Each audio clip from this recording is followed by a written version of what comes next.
Imagine drinking water straight from a mountain stream, no filters, no chemicals, and no fear of getting sick. It sounds risky to most of us, but in Tibetan monasteries, that's daily life. So how do monks living thousands of feet above sea level keep their water clean and safe without modern tools? Their secret isn't hidden in technology, it's in how they understand nature, patience, and attention. Tonight at Western Monk, we'll explore how Tibetan monks purify water using natural methods, from copper pots and boiling rituals to sunlight, herbs, and quiet mindfulness. You'll learn how these age-old habits protect their health, and how a few of them can make your own water and your life a little clearer. Take a slow breath and picture the Himalayas at dawn. Air so thin it almost hums, streams cutting through stone and the distant echo of a bell. That's where our story begins. High in the Himalayas, where the air is thin and the mornings are silent, monks begin their day with something most of us take for granted: water. Not just any water, but water they trust completely, despite having no filters, no chemical purifiers, and no fancy technology. It's a simple paradox. While much of the modern world depends on bottled or filtered water, monks in remote monasteries drink straight from mountain sources, rivers, melting snow, or rain stored in clay or copper vessels. Yet illness from waterborne bacteria is surprisingly rare. So what's happening here? Part of the answer lies in their relationship with nature. The water around Himalayan monasteries often begins as glacial melt, naturally clean and mineral-rich. But the monks don't just rely on luck. They apply centuries of careful observation and a mindset of respect toward everything they consume. Every drop is treated as sacred. If you visit a Tibetan monastery early in the morning, you might see a monk collecting water from a stream with deliberate calm. He never rushes. He lets the sediment settle before scooping. He carries it in silence, often in a container made of copper or brass, both believed to purify and balance the water's energy. For them, water isn't just about hydration, it's a bridge between the body and mind. In the Western world, we often talk about detoxing or cleansing. In the monastery, purification begins with awareness. They don't see pure water as something you buy. They see it as something you create through care. And that's what makes this paradox so revealing. Monks purify water without filters, yet their approach might be cleaner, not just physically but mentally. Their method starts long before the water touches their lips. It begins with respect, patience, and stillness. In the next section, we'll explore why Tibetan Buddhism treats water as more than a drink, as a mirror for the mind itself. To understand how Tibetan monks purify water, we first need to see what water means to them. In Tibetan Buddhism, water isn't just a physical element, it's a spiritual one. It represents clarity, reflection, and the ability to cleanse not only the body, but also the mind. Every morning before breakfast or meditation, monks perform a ritual called Yon Chop, the offering of pure water bowls. 7 small bowls are lined up on an altar, each carefully filled with fresh water one by one. The act isn't about religion in the way most people imagine, it's about mindfulness. The first bowl represents generosity, giving freely without expectation. The others stand for discipline, patience, effort, concentration, and wisdom. By offering clear water, monks symbolically cultivate these same qualities within themselves. In the monasteries, you'll often see these bowls emptied and refilled daily, always with clean water, never reused from the day before. It's a quiet lesson. Purity isn't permanent. It's something renewed each day through action and attention. This reverence for water extends beyond the altar. In Tibetan thought, water carries lungta, or life energy. Polluting or wasting it isn't only unwise, it's spiritually careless. That's why even in regions where water is scarce, monks use it with profound respect. They clean cups before each use, pour slowly, and often let water rest after collecting it from natural sources, allowing time for sediment to settle and the energy to calm. From a modern perspective, this seems symbolic, but it's also practical. Letting water settle reduces impurities, and careful handling prevents contamination. It's a merging of wisdom and science long before science had the tools to explain it. The sacred view of water shapes how monks interact with it. They never rush the process, never treat water as a mere utility. Every step from collection to boiling to drinking is done with awareness.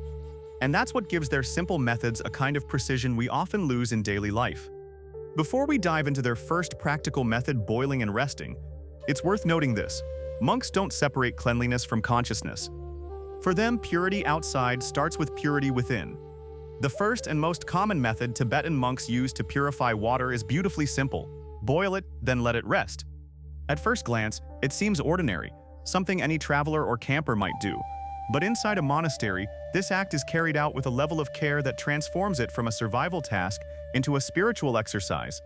Boiling is one of humanity's oldest ways of making water safe. Yet in the Himalayas, it carries a deeper lineage. According to monastic records and oral tradition, this method dates back to the early spread of Buddhism in Tibet around the 7th century, when the first monasteries were built on cold, wind-swept plateaus. Traveling monks had to depend on streams fed by glacial melt, often rich in minerals but easily contaminated by debris or animal traces. To survive, they boiled water in heavy metal pots over yak dung fires. Over time, they noticed something curious. Copper or brass vessels produced water that stayed good longer than those made of clay or iron. Centuries later, those observations became habit, and habit became ritual. Even today, in monasteries like Drepung or Tashi Lonpo, large copper kettles sit over slow-burning stoves all morning. A young monk tends to them, stirring occasionally with a wooden ladle, watching not only for temperature but for quietness, that moment when the bubbles soften and the surface begins to clear. To the monks, that quietness marks transformation. They say the water has breathed out its impurities. In traditional Tibetan understanding, boiling releases trapped energies, cold, stagnant, or impure winds, and restores the element's vitality. It's the same reasoning used in Tibetan medicine, where heat balances the body's lung or wind energy. And it's not entirely myth. Modern science supports much of their intuition. Boiling water for just a few minutes kills nearly all harmful microorganisms, bacteria, protozoa, and viruses. Copper, too, has well-documented antimicrobial properties. Recent studies from the National Institutes of Health confirm that copper ions destroy bacterial cell membranes on contact. In remote regions without filters, the combination of heat and copper remains one of the most reliable purification systems in the world. But the monks didn't stop at practicality. They gave the process meaning. Within Buddhist cosmology, fire represents transformation, discipline, and clarity. When a monk boils water, he's not only cleansing it, he's symbolically burning away ignorance and impatience. The water's transformation from cold and cloudy to hot and clear mirrors the transformation of the human mind through practice. Some monasteries even tell an old story about this connection. Long ago, it's said, a wandering monk traveled across a frozen pass in Amdo. Thirsty and exhausted, he found a half-frozen pond. He prayed to the guardian spirits of the water before lighting a small fire. As the water boiled, he noticed the ice melt in patterns like lotus petals. Taking it as a sign, he vowed to always purify his water with fire, not just to stay alive, but to honor the elements. The tale spread, and for centuries, boiling became both a health practice and a quiet devotion to nature's balance. Back in today's monasteries, the practice hasn't changed much. Before dawn, 2 or 3 monks gather in the kitchen, sometimes chanting softly while the fire crackles. The smell of yak butter and smoke fills the air. A kettle of freshly drawn water begins to hum, a deep, steady sound that mixes with the rhythmic murmur of prayer. It's not loud, not rushed, but steady. When the water reaches a rolling boil, the monks don't pour it right away. They lift the pot off the fire and let it rest, often overnight, covered with a simple cloth. They believe that boiling activates the water, but resting calms its spirit. This balance of activity and stillness reflects a key Tibetan teaching. Everything in life, even purification, requires both energy and patience. Practically speaking, this resting time allows sediments and impurities to settle at the bottom, especially when water comes from open streams. But symbolically, it's about allowing transformation to complete itself. One senior monk at Ganden Monastery once said, "If you rush to drink, you drink half-cleansed water. If you wait, you drink patience." The next morning, the water is clear, soft, and balanced, ready to be poured into smaller pots for tea, cooking, or ritual use. The first portion often goes toward making butter tea, pocha, while another portion is offered on the altar as part of the daily yonchap ceremony, the 7 water bowls of generosity and mindfulness. There's even etiquette for pouring. Water is never splashed. It's poured slowly, gently, always with the right hand. Wastefulness is avoided at all costs. Every drop is considered precious, especially in the thin mountain air where fuel and water are both scarce. For the monks, this practice offers more than clean water. It offers a daily rehearsal of discipline. When they stand beside the boiling pot, they learn stillness amid motion. When they wait for water to cool, they learn patience amid need. When they pour without spilling, they learn precision amid simplicity. And for us, that's where the true lesson lies. Boiling and resting aren't just physical steps. They're reminders of two timeless truths. First, transformation takes heat. Real change often comes through challenge. Second, clarity takes stillness. Wisdom appears only when we stop stirring. If you try this at home, it's easy to notice the difference. After boiling water, let it cool naturally instead of rushing it with ice or refrigeration. Pour it slowly into a cup. Drink it without multitasking. You'll feel a subtle shift, not mystical, but real. A calmer sense of connection to what sustains you. In a sense, the boil and rest ritual captures the entire rhythm of monastic life. Act with effort, then release with stillness. Heat, then cool. Work, then reflect. It's a rhythm the modern world too often forgets. Yet even this balance, fire and patience, is only part of their wisdom. Because in many monasteries, purification doesn't stop with boiling. When the fire dies down, another form of energy takes over, one far older and gentler, the light of the sun. If fire cleanses through heat, sunlight purifies through light. In many Tibetan monasteries, especially during warmer months, monks practice a method known as Nima Chumen, water of the sun. It's a quiet, almost invisible ritual, yet it reflects the deep harmony they keep with nature. Here's how it works.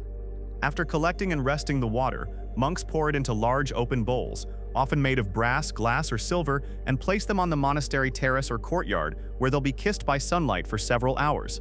During this time, a monk may sit nearby, softly chanting mantras like Om Mani Padme Hum, the mantra of compassion. It looks peaceful, but every element has a purpose. From a scientific standpoint, sunlight naturally disinfects water through ultraviolet UV radiation.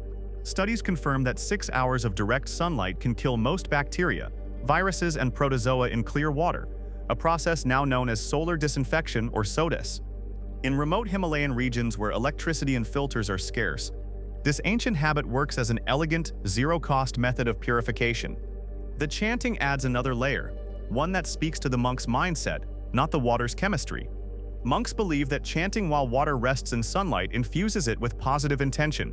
In their understanding, sound carries vibration, and vibration shapes the world.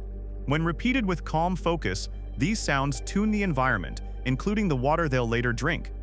Even if you don't see it as spiritual, there's a measurable effect. When a monk chants, he's breathing slower, lowering stress hormones, and focusing attention, all of which affect his body and, in subtle ways, the rhythm of his environment. That's mindfulness in action, not magic. In some monasteries, water blessed under sunlight is used not only for drinking, but also for cleansing altars or preparing butter lamps.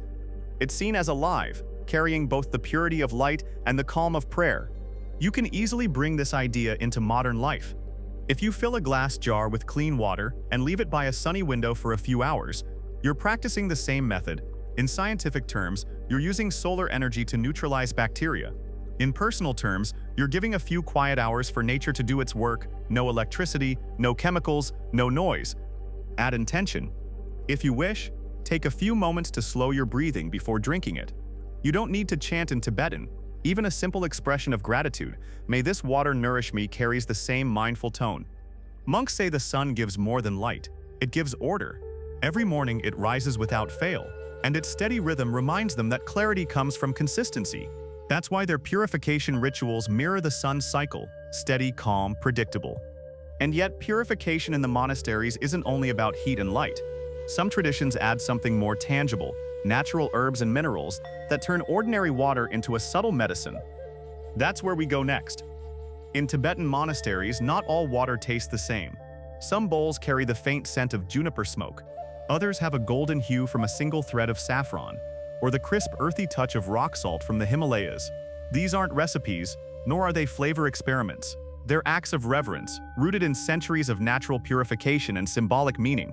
Water, for Tibetan monks, is not a neutral substance. It's alive. And keeping it alive, full of energy, clarity, and balance, requires the harmony of the 5 elements: earth, water, fire, air, and space. The way they treat water reflects this cosmic balance. They don't separate the physical from the spiritual, nor the scientific from the sacred. Each drop is seen as carrying both mineral power and spiritual potential. This understanding emerged from Tibet's unique geography, a land so high and harsh that survival itself demanded deep observation of nature. The altitude, the dryness, the intense sunlight, all shaped how monks learned to preserve vitality in both food and drink. Over generations, they discovered that adding certain herbs or minerals didn't just make water taste better, it helped maintain strength and calm through long hours of meditation. One of the oldest and most respected ingredients is juniper. In Tibetan tradition, juniper is both purifier and protector. Its smoke cleanses spaces, and its essence cleanses water. Before boiling, monks often light a small bundle of dried juniper near the kitchen or altar. The fragrance drifts through the air, believed to drive away impurities and negative energies, what Tibetans call drip, the subtle pollution of the mind and environment. In some mountain monasteries, small juniper twigs are dipped briefly into water before boiling. Symbolically, this invites the protection of the Lutra water spirits from ancient Bon traditions believed to dwell in lakes and rivers. Long before Buddhism reached Tibet, people would offer juniper or barley flour to these spirits to ensure safe, clean water.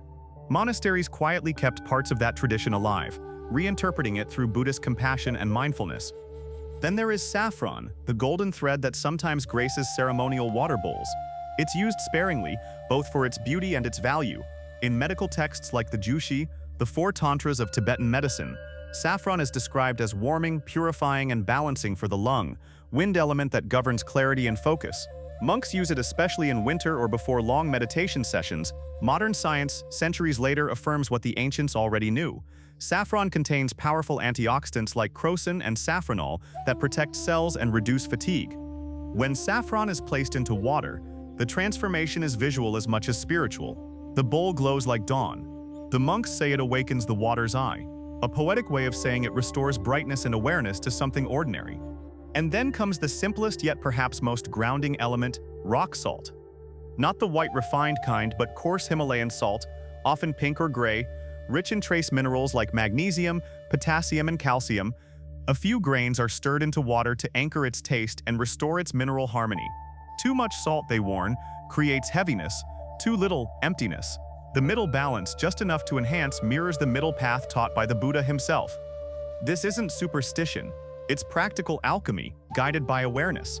In an environment with limited resources, every small adjustment has meaning. Water infused with herbs or minerals is used in several ways. Monks wash their hands before entering the temple, cleanse their mouths before chanting, or rinse offering bowls to honor the purity of the altar. These actions don't aim to heal disease. They express respect. You cleanse before you speak sacred words. But perhaps the most profound purification in this whole process doesn't involve herbs, minerals, or even boiling. It's what happens right before drinking. When a monk lifts a cup of water, he often pauses. Eyes close, shoulders relax, breath slows. This brief silence is an act of gratitude, not to a deity, but to the entire web of existence that brought that water there. The clouds, the snow, the mountain, the fire, the human hands that carried it. That pause, a few seconds of conscious appreciation, changes everything. Modern neuroscience tells us that gratitude activates calm centers in the brain and lowers stress hormones. It helps the body digest and absorb more efficiently. The monks might not phrase it in scientific terms, but their experience aligns perfectly. Mindful drinking nourishes more deeply than hurried consumption. Try it yourself. Pour a glass of water and hold it in both hands. Don't drink yet. Notice the light passing through it, the small ripples that settle when you stop moving. Think, just for a moment, of its path, from rain to river to tap. Then sip slowly. Taste how quiet water can be when you pay attention. That's the simplest version of Tibetan wisdom you can practice anywhere. Through this combination of nature, balance, and mindfulness, monks preserve water's purity on every level. Copper, fire, sunlight, herbs, all are tools. But the true filter, they would say, is attention. The cleaner your mind, the clearer your water. And this is where their wisdom expands beyond the physical. Because in the end, purification isn't just about removing dirt or germs. It's about removing haste, neglect, and disconnection. It's a daily practice of remembering that the world doesn't serve us, we belong to it. So while modern life chases purity through technology, monks achieve it through relationship. Their clean water is not a product, it's a partnership with the natural world. And that understanding leads us naturally to the final reflection, where purification stops being a method and becomes a philosophy for living. By now it's clear that for Tibetan monks, purifying water is more than a survival skill. It's a mirror of how they approach life itself. Every step, from collecting water at dawn to letting it rest overnight, carries a quiet reminder: purity isn't something you find, it's something you create through attention. In our modern world, we tend to chase purity with products, filters, bottled water, purification tablets, UV gadgets. They all work, but they miss one essential ingredient monks never forget: presence. To them, clear water is a teacher.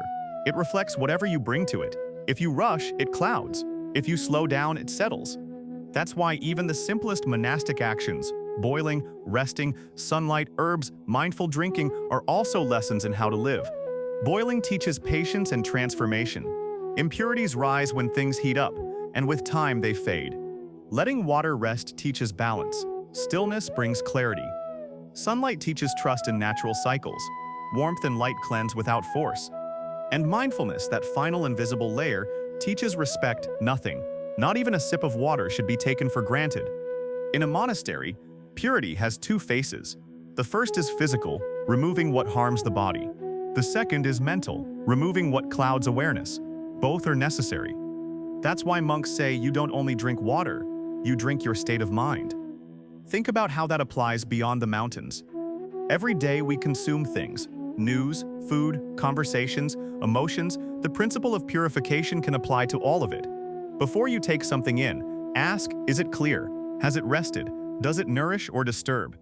This isn't spiritual poetry, it's practical psychology, the kind monks have practiced for centuries. Applying these lessons doesn't mean we must abandon modern life or filters. It means bringing awareness back to what we already do.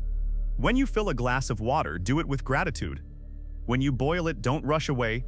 Listen to the sound, smell the air. When you drink, take one conscious breath. That's all. The purity is already there. We just stop long enough to notice it. Back in the Himalayas, monks don't chase balance, they build it. One quiet ritual at a time. And the water they drink each morning isn't just clean, it's a reflection of the peace they've cultivated within. Perhaps that's the real secret. To keep the world clear, we start by clearing ourselves.